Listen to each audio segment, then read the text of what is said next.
Hello everyone, आप लोग देख रहे हैं इलेक्ट्रिकल ब्रांड चैनल। आज हम लोग आपको बताएंगे कि स्टार डेल्टा स्टार्टर की कंट्रोल वायरिंग कैसे होती है। दोस्तों, जो हम लोग ये बता रहे हैं डायग्राम, ये हम आपको प्रैक्टिकली बता रहे हैं। इसको अगर आप समझ गए तो आप समझेंगे कि ये प्रैक्टिकली है। दोस्तों, स्टार डेल्टा स्टार्टर में क्या क्या यूज़ होता है देखिए। ये आपका ओवरलोड रिले हो गया, जो आपका यहाँ पे लगता है मेन कॉन्टेक्टर के नीचे।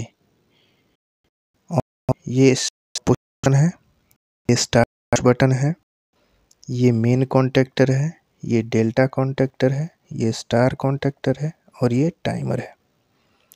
दोस्तों, मैं इस तरह से समझाऊंगा कि जैसे आपको लगेगा कि प्रैक्टिकल आप समझ रहे हो, क्योंकि ये सेम चीज़ें आपके स्टार्टर में लगी हैं। आप इससे वेरीफाई कर सकते हैं। दोस्तों, सबसे पहले ये फेज़ हमारा आ गया ओवरलोड रिले के एनसी पॉइंट में, जो हमारा ओवरलोड रिले यहाँ नीचे लगा रहता है मेन कॉन्टेक्टर के। दोस्तों, अब हम लोग स्टार्ट करते हैं कि कैसे कैसे सप्लाई जा रही है। दोस्तों, ये एनसी पॉइंट है ओवरलोड रिले का। ओवरलोड रिले में दो पॉइंट रहते हैं, एक एनसी पॉइंट, एक एनओ पॉइंट। एनसी पॉइंट में दो पॉइंट रहते हैं और एनओ में दो पॉइंट रहते हैं। चार टोटल पॉइंट रहते हैं। ये 95 96 एनसी रहता है। आप मल्टीमीटर से भी इसको चेक कर सकते हैं। हेल्दी कंडीशन में जब ओवरलोड रिले रहेगी तो इसका 95 और 96 एनसी रहेगा। दोस्तों, अब देखिए सप्लाई यहाँ पे आ गई 95 में, 96 से निकल गई, 96 से निकल के आपकी आ गई स्टॉप पुश बटन में। ये स्टॉप पुश बटन से आपकी सप्लाई निकल के ये एनसी है, तो इसमें नॉर्मली एनसी है यानी नॉर्मली क्लोज्ड है, तो इसमें सप्लाई ऑटोमेटिकली आउट होती रहेगी और सप्लाई आपकी यहाँ तक रहेगी और यही सप्लाई आपकी यहाँ तक रहेगी बिना किसी फंक्शन के। ये सप्लाई आपकी यहाँ तक है और यहाँ तक है। अब जैसे ही आप स्टार्ट पुश बटन को स्टार्ट करेंगे, वैसे ही ये सप्लाई यहाँ से होके ये मेन कॉन्टेक्टर में चली गई। ये आपकी सप्लाई यहाँ तक, यहाँ से होते होते आपकी टाइमर के A1 में भी चली जाएगी और यही दोस्तों लूपिंग कॉमन में रहेगा। अब दोस्तों क्या होगा, जैसे ही आपने स्टार्ट किया तो स्टार्ट करते ही सप्लाई यहाँ पे चली आएगी, लेकिन दोस्तों जैसे ही आपने इस पुश बटन को छोड़ देंगे तो इसको कॉन्टेक्टर को होल्डिंग के लिए भी सप्लाई चाहिए। तो वो होल्डिंग के लिए जो सप्लाई मिल रही है वो हमारी यहाँ से मिल रही है। दोस्तों, ये सप्लाई हमारी यहाँ से मिल रही है और यहाँ से ये आप देख सकते हैं कि जैसे ही आप स्टार्ट करेंगे तो ये सप्लाई तो यहाँ तक आ ही रही है। जैसे ही स्टार्ट करेंगे तो ये जो हमारा एनओ ऑक्सिलरी एनओ है कॉन्टेक्टर का, ये आपका एनसी हो जाएगा और एनसी होते ही ये जो सप्लाई यहाँ तक आ रही थी वही सप्लाई यहाँ से होके इसके कॉइल में चली जाएगी A1 में, जिससे आपका ये कॉन्टेक्टर होल्ड हो जाएगा। साथ में आपका ये भी टाइमर भी होल्ड रहेगा। और दोस्तों, टाइमर के होल्ड होते हुए ये जो आपका एनओ है, जैसे ही टाइमर होल्ड होगा ये आपका एनओ से एनसी हो जाएगा और यहाँ से सप्लाई निकल जाएगी। सप्लाई यहाँ से निकल के कॉन्टेक्टर के एनसी से होके ये आपका स्टार कॉन्टेक्टर के A1 में आएगी। आप समझ रहे हैं दोस्तों?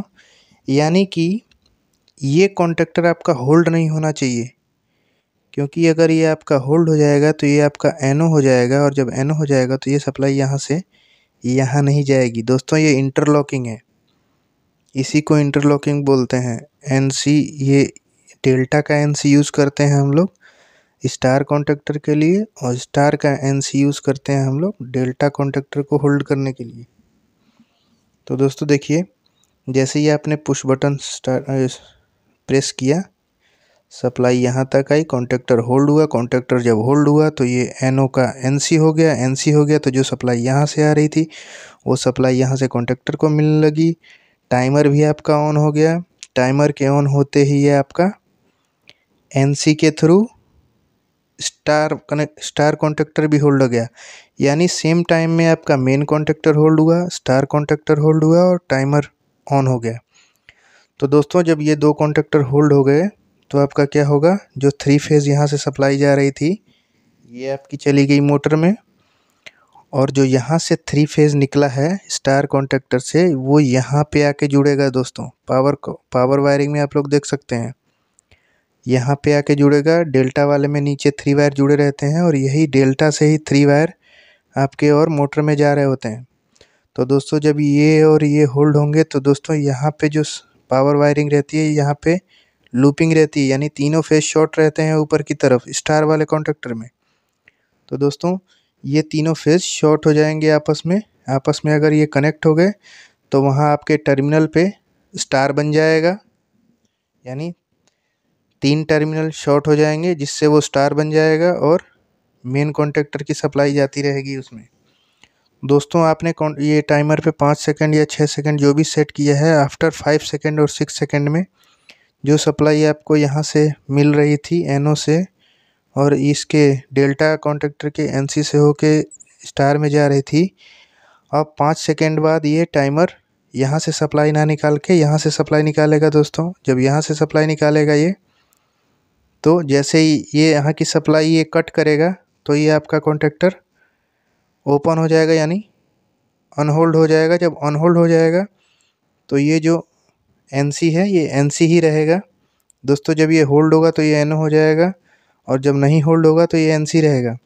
जब ये एनसी रहेगा तो ये सप्लाई आपकी यहाँ से निकल के इसके एनसी के थ्रू होते हुए डेल्टा के A1 में चली जाएगी। दोस्तों आपने देखा होगा ये A2 में हमने कनेक्ट नहीं किया है, जिससे मैंने इसलिए नहीं कनेक्ट किया है कि आपको समझ में नहीं आएगा। इसमें आप A2 में न्यूट्रल डायरेक्ट कनेक्ट कर सकते हैं कॉन्टेक्टर के A2 में। A2 का मतलब कॉन्टेक्टर की कॉइल सप्लाई। दोस्तों अगर इसमें भी आपको कुछ डाउट है तो आप कमेंट बॉक्स में कमेंट करके जान सकते हैं।